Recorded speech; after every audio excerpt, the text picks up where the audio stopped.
Muito bem, nós estamos aqui para mais um programa nesse canal do YouTube, onde nós estamos gravando para você um comentário bíblico dos 260 capítulos do Novo Testamento. O Novo Testamento possui 260 capítulos e nós já gravamos mais de 220 capítulos.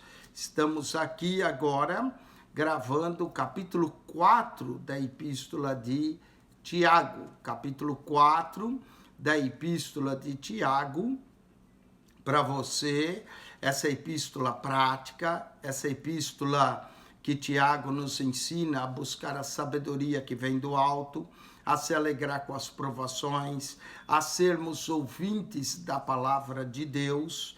Não é todo homem seja pronto para ouvir, mas também praticantes, não ser só ouvintes. Fala da religião pura, tudo isso no capítulo 1.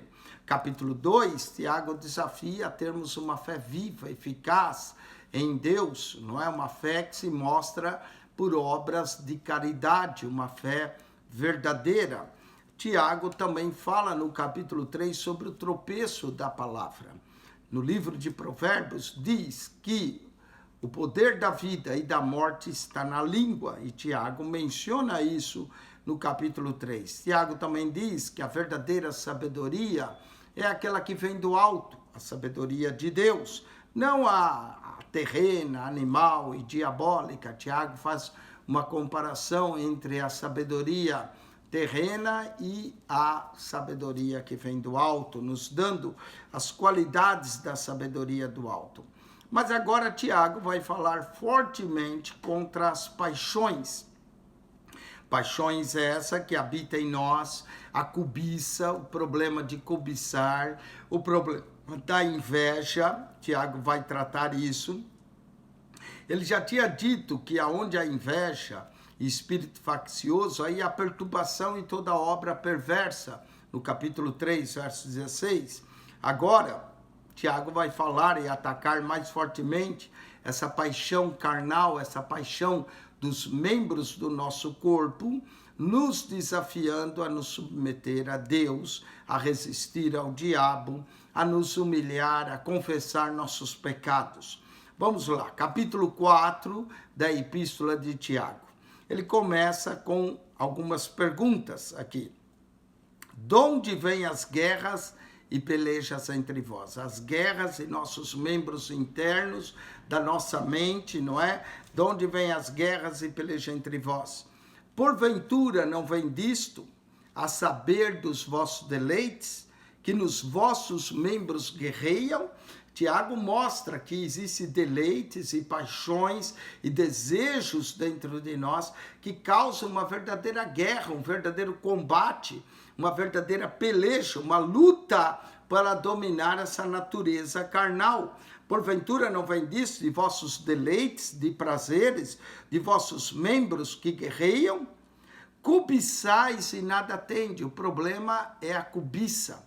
Cobiçar as coisas é ruim, não é? Nós podemos desejar as coisas, não há nada de mal, mas cobiçar, aquele desejo ardente que ativar, como ligar a nossa felicidade só quando alcançamos aquilo, cobiçais e nada tende. Sois invejosos e cobiçosos. Tiago já tinha falado da inveja no capítulo 3, verso 16, ele trata desses pecados que estão no coração do ser humano. Não é? Sois invejosos, cobiçais e nada podeis alcançar, nada podeis alcançar. Combateis e guerreais e nada tendes porque não pedis. Agora Tiago vai falar como é que se deve pedir, vai falar da necessidade de pedir a Deus, da dependência de Deus, mas ao mesmo tempo que nós pedimos, temos que pedir de acordo com a vontade de Deus, não de acordo com os nossos desejos, não de acordo com as nossas paixões. Tiago vai mostrar claramente que muitas orações não são respondidas porque são pedidas de acordo com as nossas paixões, nossos desejos. Olha o verso de número 3. Pedis e não recebeis. Por que pede e não recebe? Porque pede mal. Tiago já tinha dito no primeiro capítulo que quando pedir, tem que pedir com fé. Agora, Tiago diz que tem que pedir bem, tem que saber pedir. Pedis e não recebeis, porque pedis maus, para gastardes em vossos deleites. Tá aí a razão que muita oração não é respondida, porque ela é pedida de acordo com os nossos deleites, com as nossas cobiças, com o nosso desejo de competir, de mostrar-nos orgulhosos, e daí o porquê Deus não responde muita oração. Pedis e não recebeis, porque pedis mal para gastar em vossos deleites. Agora olha como Tiago vai falar de forma dura contra esse desejo mundano. Estamos no mundo, mas temos que saber que já não somos mais do mundo. Verso 4, adúlteros e adúlteras. Que palavra forte, que palavra de exortação, não é? Jesus também falou, uma geração má e adúltera pede um sinal e nenhum sinal será dado. Aqui Tiago vai mostrar que a amizade do mundo, ele não está falando do adultério sexual, ainda que isso também é pecado, mas ele diz, adúlteros e adúlteras, não sabeis vós que a amizade do mundo é inimizade contra Deus. Cuidado, nós estamos no mundo, mas não somos parte do mundo. Nós estamos no mundo, mas temos que amar e servir a Deus. Adúlteros e adúlteras, não sabeis vós que a amizade do mundo é inimizade contra Deus? Não ameis o mundo, nem o que o mundo há, diz João na sua carta. Tiago diz a mesma coisa, não é?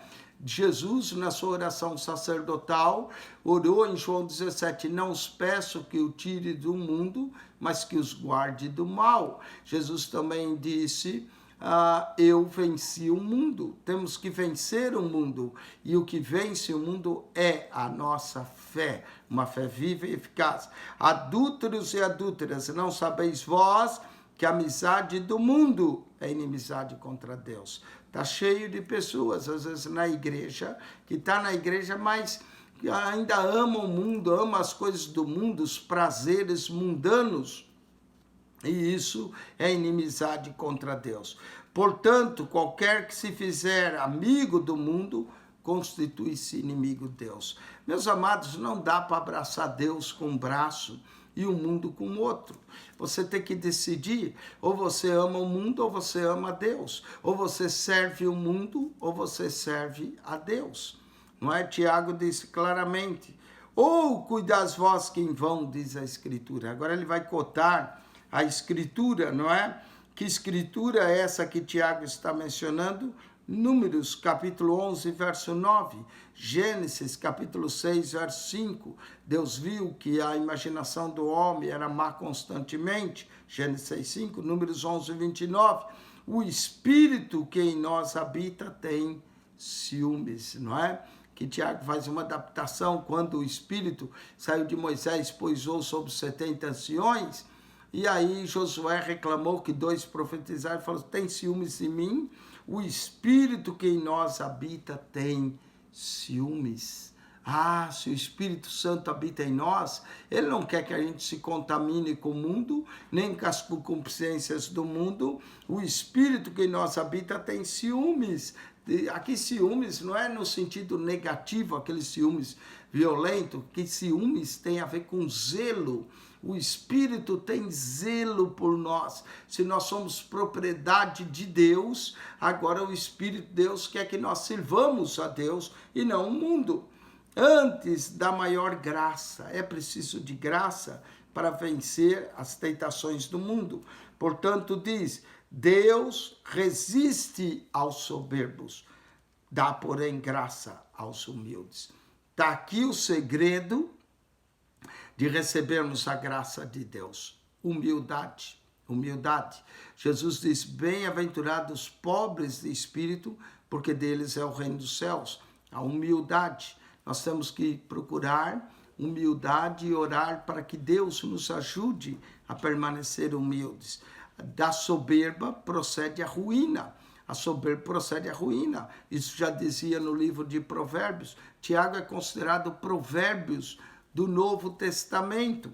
E aqui ele fala claramente que Deus dá maior graça, mas Deus resiste aos soberbos. Cuidado com a soberba. A soberba derrubou um anjo de luz, Lúcifer. Diz que ele se exaltou em seu coração. Ele quis ser igual a Deus. Se a soberba destruiu um anjo que era perfeito, imagine nós que somos imperfeitos. Tiago fala das paixões, de inveja, de soberba, não é?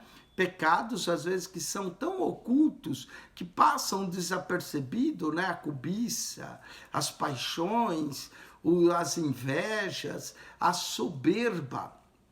Esse pecado dá, porém, graça aos humildes. Não é? Temos que nos humilhar perante a potente mão de Deus. E ele vai dizer isso aqui, que nós devemos nos humilhar debaixo da potente mão de Deus. Seja um crente humilde. Aprenda que você não é ninguém sem Deus. Deus é tudo. E que nós possamos depender dele e da sua graça e do seu amor para conosco. Não é que Deus nos ensine a viver uma vida de humildade. Mas não seja como aquele irmão que dizia, eu sou tão humilde que eu me orgulho da minha humildade, não é? A pessoa que fica dizendo que é humilde já dá para desconfiar que a humildade dele é bem pouca. Mas deixe os outros falar da sua humildade. Não queira você dizer que você é humilde, porque isso já demonstra arrogância e soberba. Não seja os teus lábios a te elogiarem, mas o de outros, não é?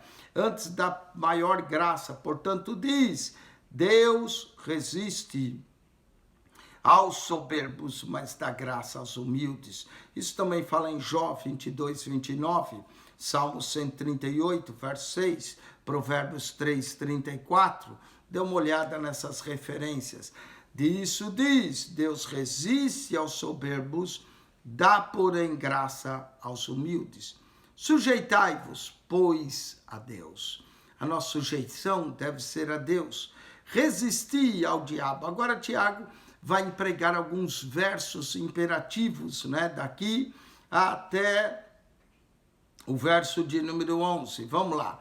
Sujeitai-vos a Deus. Primeira coisa, devemos nos sujeitar a Deus. Segunda coisa, resistir ao diabo e ele fugirá de vós. Sujeitai-vos a Deus, resisti ao diabo, chegai-vos a Deus.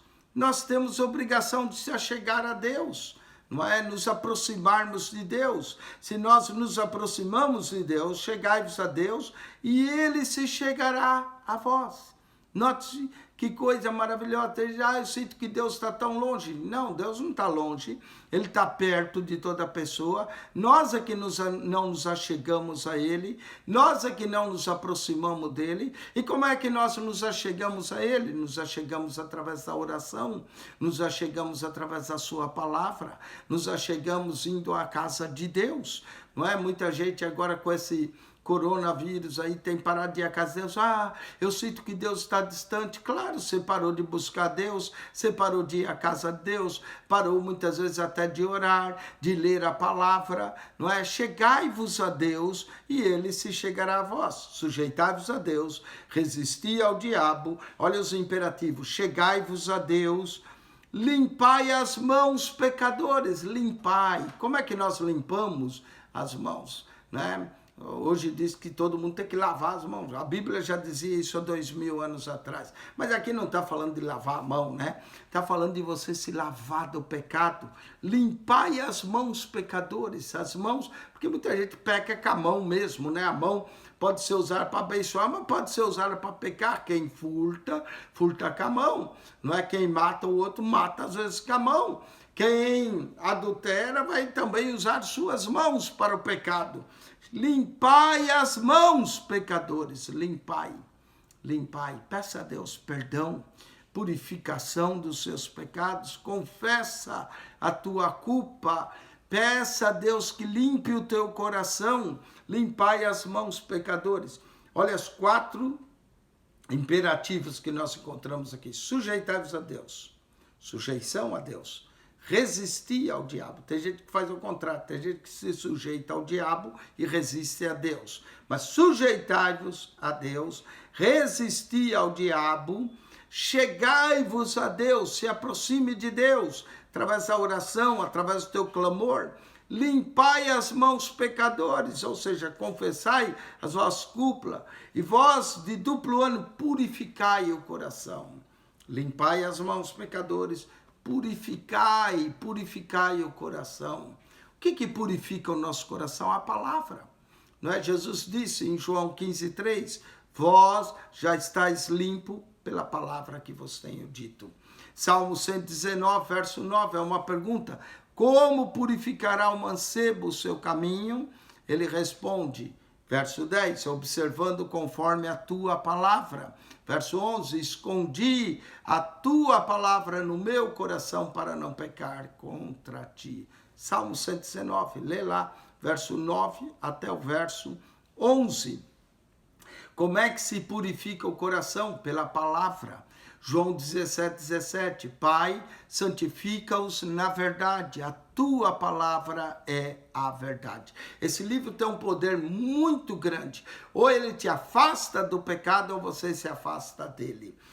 Não tem como ler a Bíblia diariamente, meditar na Bíblia diariamente e viver pecando diariamente.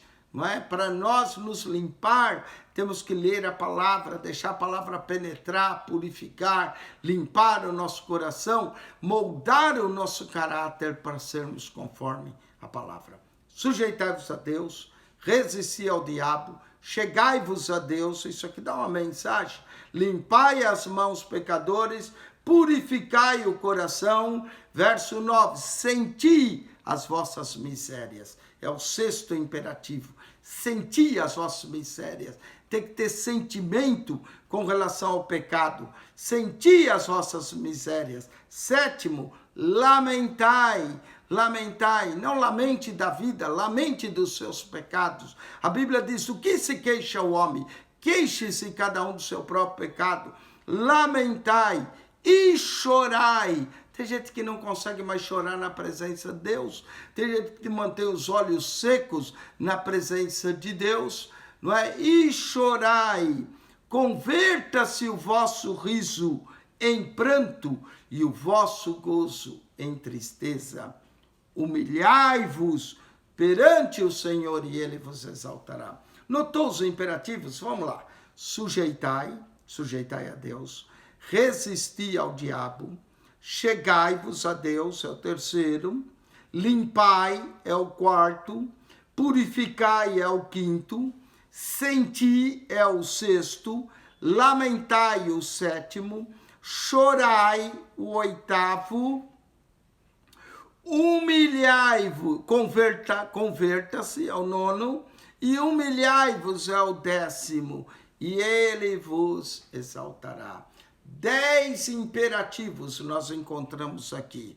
Sujeitai, resisti, chegai, limpai, purificai, senti, lamentai, chorai, converta-se e o vosso riso e humilhai-vos perante ao Senhor e Ele vos exaltará. Quem exalta o homem é Deus. Não é? Aqui Tiago se assemelha com Jesus. Jesus diz, todo aquele que se humilhar será exaltado, porém todo aquele que se exaltar será humilhado. Olha que lição de humildade, de submissão, de se achegar a Deus, de lamentar, de chorar, de prantear os nossos pecados, de pedir que o Senhor mude o nosso coração, converta-se.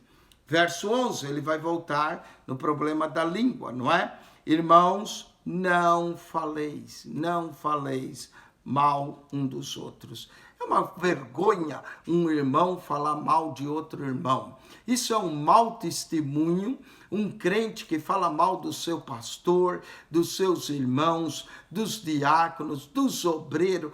Que vergonha isso, que nós precisamos nos converter desse mal, de ficar falando mal dos nossos irmãos. Precisa ler Tiago 4:11. Irmãos, não faleis mal um dos outros. Você não pode falar bem? Não fale mal, pelo amor de Deus. Irmãos, não faleis mal um dos outros. Quem fala mal de um irmão, julga a seu irmão. Nós não fomos chamados para ser juiz em nossos irmãos. Há um só juiz, que é Jesus. Então, Tiago, claramente, que exortação ele traz aqui. Irmãos, Não faleis mal um dos outros. Quem fala mal de um irmão e julga seu irmão, fala mal da lei e julga a lei. Portanto, se faz transgressor da lei. E se tu julgas a lei, já não és observador da lei, mas juiz. Juiz, pare de julgar os irmãos. Você não sabe o que levou o irmão a fazer aquilo. Pare de falar mal. Muita gente não vem para a igreja porque os próprios crentes falam mal dos crentes. Isso é uma vergonha. Isso tem que acabar. Deus tem que trabalhar em nós, purificar o nosso coração, tirar essa maldade, essa maledicência da língua que Tiago já tinha dito no capítulo 3. Assista o programa do capítulo 3 e que Deus tenha misericórdia da nossa boca, da nossa língua.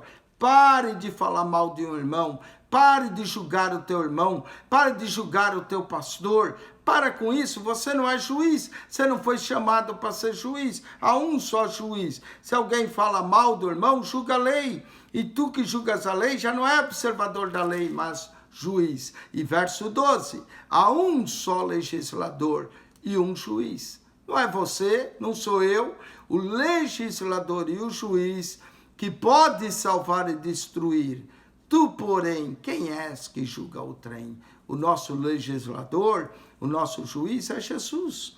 Há só um legislador e juiz que pode salvar e destruir. Tu, porém, quem és? Quem és tu para julgar teu irmão? Você é melhor que teu irmão? Você não tem pecado nenhum? Você nunca errou? Quem é você para julgar o teu irmão? E tu, porém, quem é que julga ao trem? Palavra dura. Muita gente cai nesse pecado de ficar julgando, falando mal da vida dos outros. Depois a vida dele está lá embaixo, está lá no fundo do poço, não sente a presença de Deus, não sabe por quê.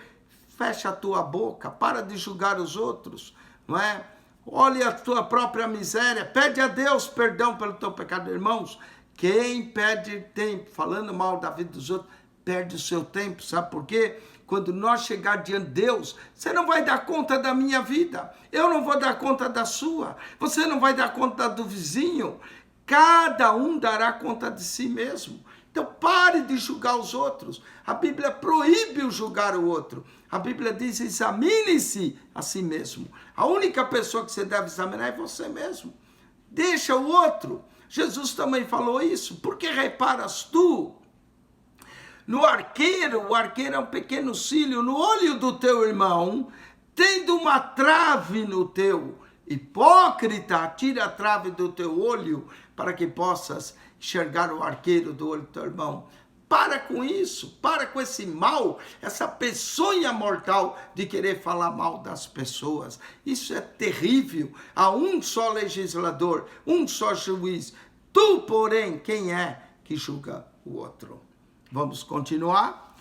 Agora Tiago vai falar da presunção humana, da falibilidade dos projetos humanos. A gente projeta, mas se Deus não confirma, é tudo falho.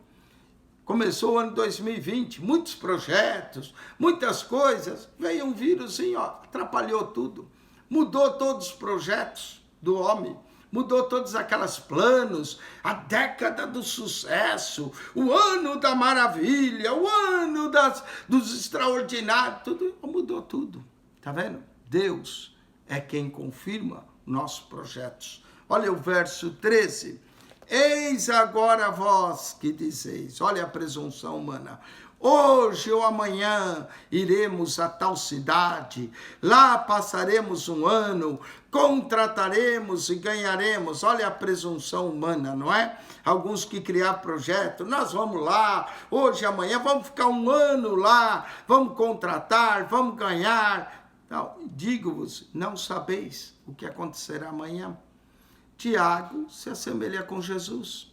O dia de amanhã não vos pertence. Basta para cada dia o seu mal. Olha o Sermão do Monte, ecoando aqui na pena de Tiago, escrevendo essa epístola. Digo-vos que não sabeis o que acontecerá amanhã. Quem é que pode garantir que amanhã está vivo? Você sabia que mais de 250 mil pessoas que vão dormir à noite e nunca acordam? que no meu ver é uma forma maravilhosa de passar para a eternidade, dormindo, não é? Sem sofrimento, coração da última batida, último respiro, não acordam. Não é? Você não sabe, o dia de amanhã não te pertence. O dia de amanhã não pertence a nenhum de nós. Tiago diz isso. Digo-vos que não saberá o que acontecerá amanhã. Não é? Veio essa praga aí, ó, pronto, mudou a vida de muita gente. A gente não sabe o que vai acontecer amanhã. O dia de amanhã não pertence a nenhum de nós. Pertence ao Eterno. Então, em vez de eu vou fazer isso amanhã, eu vou lá amanhã, com essa presunção toda, cuidado. Digo-vos que não sabeis o que acontecerá amanhã. Porque o que é a vossa vida? Uma pergunta. O que é a vida? Não é?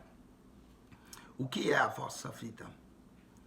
Há 3 perguntas filosóficas que todo mundo faz. Primeira, da onde nós viemos? Segunda, para onde nós vamos? Terceira, qual é o propósito da vida? Olha o que Tiago vai responder sobre a vida. Porque o que é a vossa vida? É uma pergunta. É um vapor que aparece por um pouco e depois se desvanece. A vida é assim. A vida é um vapor. Passa rapidamente. Os anos voam. Não é? Nós estamos aqui hoje. Amanhã podemos não estar. Há uma coisa interessante quando eu vou aos funerais, fazer o funeral, e às vezes seleciona-se algumas fotos da vida, e 5, 10 minutos consegue se mostrar uma vida. Momentos bons, momentos alegres, talvez um matrimônio, a formatura de alguém, e passou a vida e lá está a pessoa, no túmulo, no caixão ali, pronto para ir para o túmulo. A vida se desvanece. É um sopro, é uma neblina que aparece e desaparece. A nossa vida é assim. Por isso nós temos que confiar em Deus. Por isso que nós temos que ter comunhão com Deus. Por isso que temos que amar a Deus mais do que o mundo. Quem ama o mundo se constitui inimigo de Deus. E a pessoa que você não quer ser inimiga é de Deus. Porque a sua vida, ó, acaba. Como um sopro, desvanece. E aonde você vai passar a eternidade? Cristo veio a esse mundo para nos salvar. Então, tome cuidado com essa presunção humana. Eu faço isso, eu vou aqui, eu contrato, eu ganho. Digo-vos que não sabeis o que acontecerá amanhã. Porque o que é a vossa vida? Um vapor que aparece por um pouco e depois se desvanece. Em lugar que deveis dizer... Se o Senhor quiser, e se vivermos, faremos isso ou aquilo. Às vezes as pessoas dizem, pastor, sexta-feira o senhor vai estar lá? Eu falo, se Deus quiser. É só se Deus quiser. Porque se Deus não quer, eu nem sei se amanhã eu estou vivo. É só se Deus quer. É só se eu estiver vivo. Olha o que Tiago diz, em lugar que devias dizer, se o Senhor quiser. Não é? Quando alguém te fala, te vejo amanhã, você responde, se Deus quiser. É se Deus quiser. Nós não sabemos o dia de amanhã. O amanhã não nos pertence. Durante esses anos da minha vida, e não são muitos, já perdi muitos amigos. Amigos mais novos que eu, alguns mais velhos. Mas a vida se desvanece, é como um vapor. Não é? Em lugar que deveria dizer, se o Senhor quiser, se vivemos, faremos isso ou aquilo. Se Deus permitir, se Deus abençoar, se Deus me der vida, farei. Não é? Em lugar que deveria dizer, se o Senhor quiser, se vivermos, faremos isso ou aquilo. Mas agora vos gloriais em vossas presunções. Tiago aqui ataca a cobiça, a paixão, não é? A presunção, a soberba, mas agora vos gloriar em vossa presunção. Toda glória como esta é maligna. Presta atenção, presunção é maligna. Vos gloriais em vossa presunção. Toda glória como esta é maligna. Maligna. A nossa vida está nas mãos de Deus. Os nossos projetos estão na mão de Deus. A nossa vontade deve ser de acordo com a vontade de Deus. Toda essa presunção, toda glória, tal como essa é maligna. Agora aqui vem outro verso. Aquele, pois, que sabe fazer o bem e não faz, comete pecado. Tiago fala algumas coisas que é pecado, não é? Tiago diz que fazer acepção de pessoas é pecado. Tiago também mostra que a língua acaba se gabando de grandes coisas, é pecado. Tiago mostra que a soberba é pecado. Tiago mostra que os desejos desse mundo é pecado. E Tiago também mostra aqui um pecado por omissão. Qual é o pecado por omissão? Saber fazer o bem e não faz. Isso é pecar por omissão. Nós pecamos, às vezes, quando deixamos de fazer o bem. Note que pecado não é só fazer o mal. Pecado, às vezes, é deixar de fazer o bem que você sabe.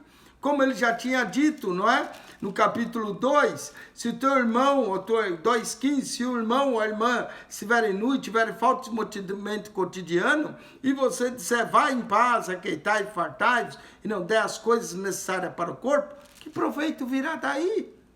Aquele, pois, que sabe fazer o bem e não o faz, comete pecado. Pecado não é só fazer mal. Pecado é deixar de fazer o bem. Não é? Você deve falar bem do irmão e você fala mal. Pecado. Tiago mostra várias qualidades de pecado. Pecados que parece que passam desapercebidos. Deixar de fazer o bem é cometer pecado. Que Deus tenha misericórdia de nós, que Deus tire do nosso coração toda soberba, toda cobiça, toda inveja, toda malignidade de palavras e julgar uns aos outros. Que Deus haja em nosso coração, nos transformando para sermos conforme a imagem do seu Filho Jesus. Eu gosto dessa carta, Tiago, ela é prática, várias exortações, vários puxões aqui de orelha para a gente aprender, não é? A viver, a submeter diante de Deus. Encontramos 10 imperativos: sujeitai-vos a Deus, resisti-vos ao diabo, chegai-vos a Deus, limpai as mãos pecadores, purificai o coração, senti as vossas misérias, lamentai, chorai, converter-se, não é? Humilhai-vos perante Deus. 10 imperativos que chama, não julgue o seu irmão. Quanta recomendação prática nesses 17 versos do capítulo 4. Com isso, nós terminamos o capítulo 4. Que Deus te abençoe. Quem esteve convosco, pastor Eugênio Piacentini, ajude a divulgar nosso canal, mande para amigos. Se isso foi uma bênção para vocês, serve de advertência para outras pessoas, mande, principalmente para aqueles que gostam de julgar e falar mal dos irmãos, principalmente para os mexeriqueiros, fofoqueiros, mande lá. Se eles ficarem com raiva, não vai ficar com raiva de você, pode ficar comigo, raiva, não tem problema, não é? Mas eu estou pregando a palavra de Deus para você e olhando por mim mesmo, para que eu não venha cair no mesmo erro.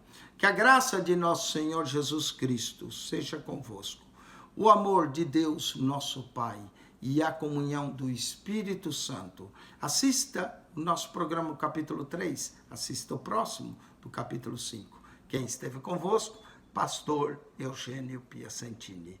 Deus vos abençoe ricamente em Cristo Jesus. Amém.